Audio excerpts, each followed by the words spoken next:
Hello, Governor. It's Rakai Steve from the Ville, and we're here to talk about the season finale of Doctor Who, Season 9, Episode 12, Hellbent. But first, let me tell you a little story. When I was in the military, there was a guy in the military who seemed determined to make life hell for us. And everything we did, he would do the opposite. Now, at first, it seemed like he was doing this on purpose, and that angered many people in our platoon. It angered me a lot. I was the platoon leader, but it didn't anger me because I knew he was doing the best he could, it seemed. And pretty soon, I stopped being the platoon leader because I was a perpetual screw up. Where the other dude seemed like he was trying, his effort wasn't good enough. People kind of left me alone because I had personality, I was charismatic, I was funny, I had talents, but beyond that, my attitude was different. I didn't care. Now, I wouldn't do things to get everyone else in trouble, and most times things I did landed only on me, and that made a difference. When you affect everyone else is pissed off. But when it affected only you, everyone would be like, bruh. But this little dude, I'll call him Clark. I can't remember his name. I'll call him Clark. Clark would mess up in a way that got everyone in trouble. There is a scene in a movie called Full Metal Jacket where Vincent D'Onofrio is Private Powell, gets everyone in trouble, and they decide to give him what's called a blanket party. It's an infamous scene. And that's where he's laying in his bed and 4 other soldiers throw a blanket over him and hold the blanket down, and everyone came by and basically beat his ass in his bunk with their boot or soap wrapped up in a towel. They beat his ass. And it's one of those ways, it's barracks justice. Is it right? No. But it happens, and it happened once to Clark while I was there. I didn't participate, and that doesn't make me any better than the people that did because I didn't stop it. But he didn't care. I didn't care about getting myself in trouble. He didn't care about getting everyone else in trouble. And when we got in trouble, the drill sergeants would smoke us, which meant 3+ hours of whatever insane punishment they could come up with. If that means that we're gonna be in full gear with our packs on, and now we need to take a hike, we need to run a few miles in combat boots, full gear, no matter the temperature, that's what we're gonna do. If that means calisthenics, isometrics, plyometrics, whatever, until we literally throw up, and that's what it means. And Clark, he didn't care until the night that everyone tuned his ass up.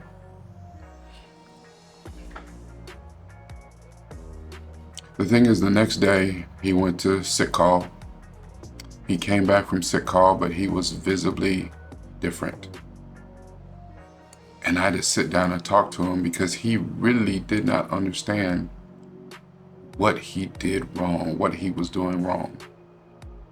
And I had to talk to him and say, we are close to being finished with this. And a lot of these guys you'll never see again. And I said, and I can't say that anything that happened, I can't say it was right. I can't say it's not going to make you a better soldier. But at the end of the day, you have to remember why you signed up. Did nobody here force you to sign up? Tomorrow will always be a better day. And you have to hold on to that promise of tomorrow. Let's talk about it.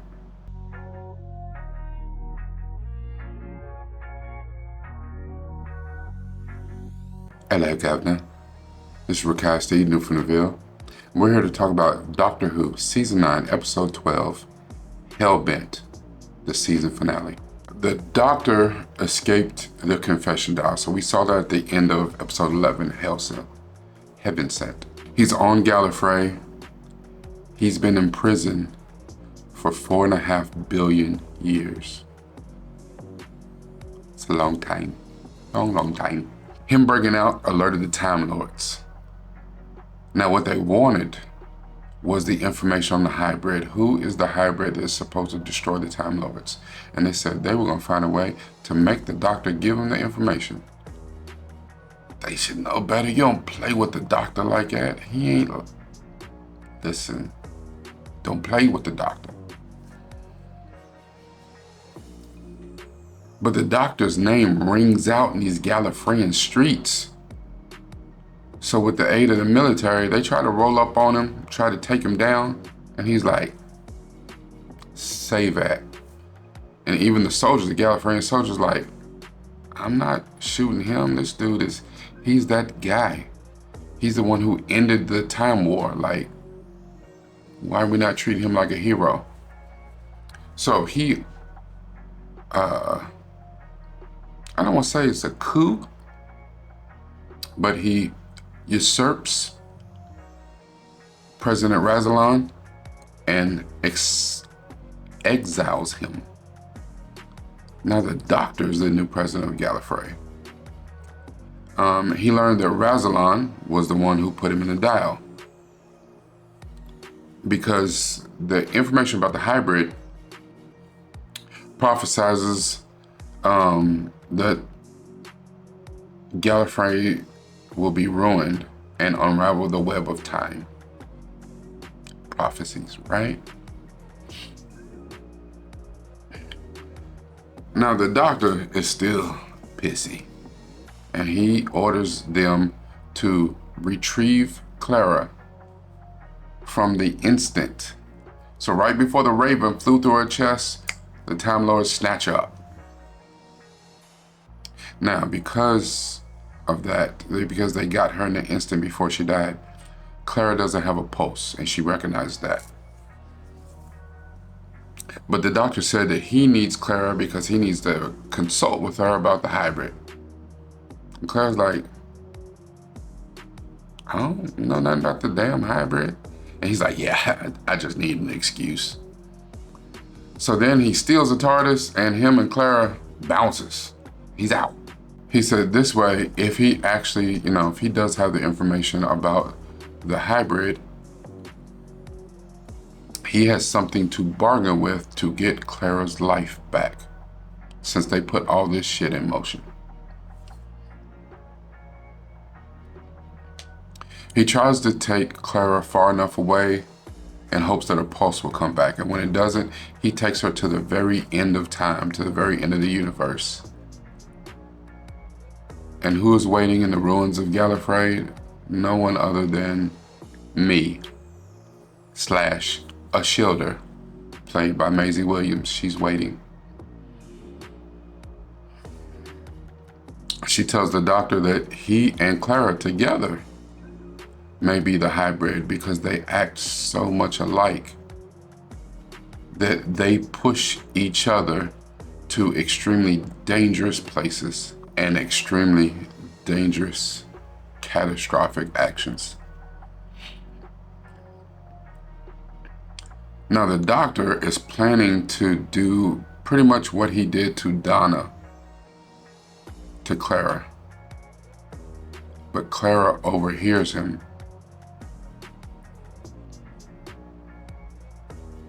So she goes to meddle with the neural block, which is a thing that he got from Gallifrey, in order to reverse it. but she's not really sure if she did. So her and the doctor talk, and they say, let's touch it together.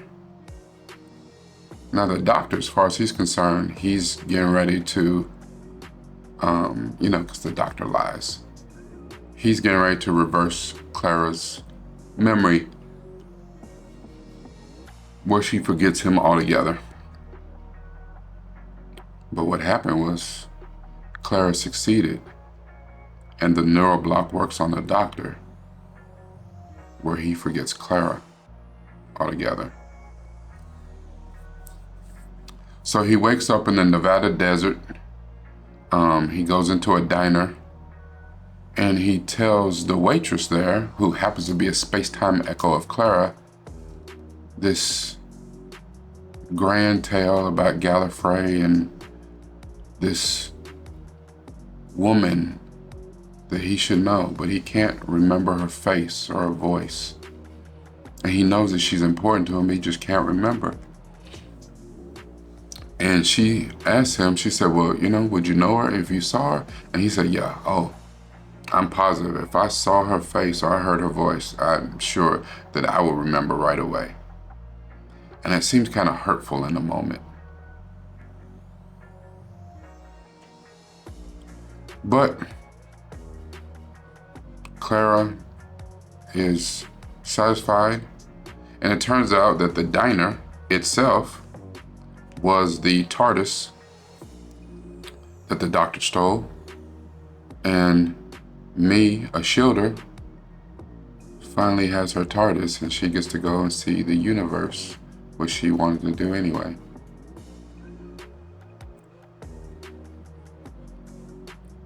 So they leave to return Clara to Gallifrey so that she can face her death, because she's good with it.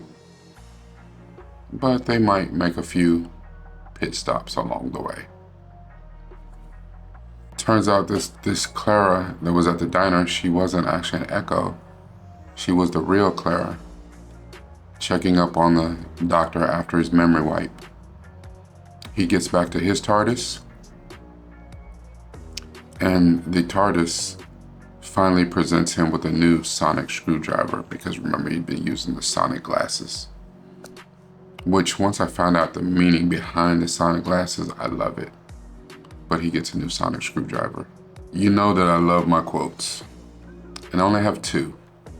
One from the episode itself, and another one that is a favorite of mine. Even though my kids, people probably always hear me say that tomorrow is promised to no man, because no man knows the time nor hour. It's Bible. But I have two quotes today. One, and I'll give you the one from the episode first. Clara says, tomorrow is promised to no one, but the past is mine. I insist on it. And this is one of the reasons why she was so resistant to the doctor giving her the neural block. She didn't want what had happened to Donna to happen to her. The other quote, I'm not even sure who wrote this. Yesterday is history, and tomorrow is a mystery, and today is a gift, and that is why we call it the present. I'm calling this particular media therapy deep dive Tomorrow's Promise. What does that even mean, tomorrow's promise? If tomorrow is promised to no one, then what does tomorrow's promise mean? The promise of tomorrow often highlights the uncertainty and the importance of living fully in the present. While we hope for a better future, it's not guaranteed. So every day that you're fortunate enough to wake up, you should make the most of that day. You control your day. Don't let your day control you. Now, I must admit that I am guilty. That I've had many a day where my day controlled me. I was not the master of my day. I know my brother, Charles Babb, if you have time to look him up, he put me on to this dude who seems like a crazy man, by the name of, what's it, David Goggins. My God, that dude is on one. But I love his energy. I love what he means about not seeing an obstacle, not seeing a roadblock, not letting the day take control of your life. You control every aspect of your life. I like this about Clara. Clara seemingly has been running towards peril for a long time. And she got even more reckless after the death of Danny. But she's right. The past is hers. She has a right to remember each and every adventure, everything that she's done up to this point. She tried to be clever. She tried to be the doctor. She's even told people she was the doctor. And she was convincing at being the doctor. But that's not something for our frail mortal selves. That is a side of danger that we should not even flirt with. You can't think that you're Superman and then go to the top of the tallest building, tie you a bed sheet around your neck and think that you can fly. It does not work like that. Can you be strong? Yes. Can you be brave? Can you be courageous? Absolutely. But there are limitations. Tomorrow is hope. Tomorrow is promise. When I wake up every day, and my kids will tell you I say a prayer for them every day. Thank you, God, for allowing us to wake today, giving us an opportunity to be better people today than we have been in the past. That's how I started off every day. Thankful. And I understand if you don't prescribe to a particular religion, that's just what I do. And that's what I do and what I say over my children. Because I am thankful that I opened my eyes today. I'm of that vintage age where a lot of my friends and a lot of people that I know didn't. For whatever reason, health issue, vice, addiction issue, random circumstance, for whatever reason, they didn't wake up today. You have to cherish what is given to you, the present today.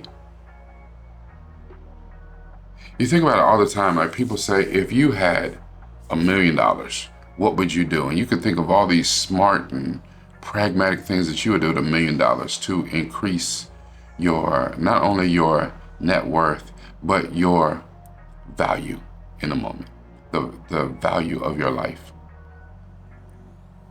But you don't take that same principle to the coins and shekels that you have now, because it's not the same to you. It doesn't mean the same. If you were told you had 24 hours to live, the prognosis, the doctor tells you the prognosis is terminal, and you're gonna feel wonderful, you're gonna feel great, the best that you've ever felt. But 24 hours from now, it's lights out. What would you do with the last 24 hours? You would not let that 24 hours rule your world. If you knew you had 24 hours, you're going to make the best of it. Now, I don't know that, some people turn into a deviant and a criminal and do all sorts of stuff because they're like, hey, doesn't matter. They catch me, they can't catch me, I'm checking out tomorrow anyway. And that's not the way to go out. I mean, if that's what you do, that's what you do. Just for me, there is life beyond that. And I have to answer for what I've done with the life that was given to me, the present that I was given. You look back at your history and think about all the things you've done, and you should live a life without regrets. And as I get older and start thinking about things that I've done and have not done, I have a lot more regrets. I used to say I don't have any regrets. And as I get older, I don't think that's true. Because there are more things that I've done, at least personally. Far too many days that I've let the day rule me. Clara went from a character in this show that was a mystery, and then she became real unlikable, and then she redeemed herself and she became likable to the point where, for me, she was beloved. I mean, she was cute as hell, she was fine as hell the entire time, but her character, her personality, I've seen women who are drop dead gorgeous, but their attitude, and they start talking, they drop from a 10 to a 1, like that. You can't be beautiful on the outside and ugly on the inside. How you encounter people, how you deal with people, how you deal with your day. The aura that you keep about you. If your aura is positive, then it's infectious and it should infect other people around you. Now, that doesn't mean that your day will go good, but how long do you dwell on what messes up your day? If you have 10 bad minutes, the worst 10 minutes ever, do you let that infect the other? If you have 60 minutes in each hour, 24 hours in a day, that equals 1,444. That equals 1,440 minutes in a day. If 10 of them are bad, do you throw out the other 1,430 minutes? No. You keep it moving. You don't let that infect and poison your day, your personality. It may have you affected for a few minutes. Tomorrow is not promised. What you do with your day matters. And believe it or not, it matters to more than just you. It'll matter to the people around you, the people who care for you, the people who love you, the people who want to see you win. Sometimes it doesn't seem like anybody is in your corner. Sometimes it doesn't seem like anybody has your back. There's one thing about America. We love a winner. So if today you were a loser, I know you're going to say it's not that easy, but wake up tomorrow and be a winner. I know it's not that easy. But if you change your mindset, celebrate the small wins. When you look back, you find that you've started to do a lot more winning than you did losing. It's gradual. It takes time. Let's start winning together. This is Rakai Steed, new from the Ville. Make sure that you like, comment, share this as much as possible. Leave me some comments about this episode, about what you think about Hellbent, about the doctor and Clara claiming her past, making the doctor forget her instead of the other way around. And if for some reason you haven't subscribed yet,